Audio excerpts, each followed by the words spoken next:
5 of the best Google Chrome extensions for developers. First, the UserSnap Chrome extension lets you capture and annotate any web page directly in your browser. It's super easy to provide visual feedback on prototypes or report bugs with this Google extension. Second, SiteSpider Chrome extension. If you need to find broken links on your site and want to restrict spidering to a specific directory, you need SiteSpider.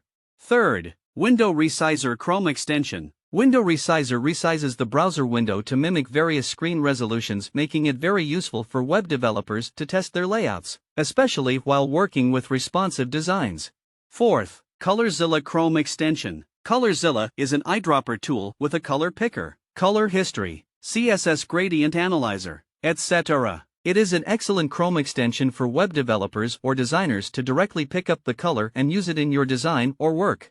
Fifth, WhatFont Chrome extension. This extension helps you identify the font from any web page easily and effectively and enables you to get the results within seconds. Just hover over the text you want to know the font of. It also helps identify the text style, size, weight, and color.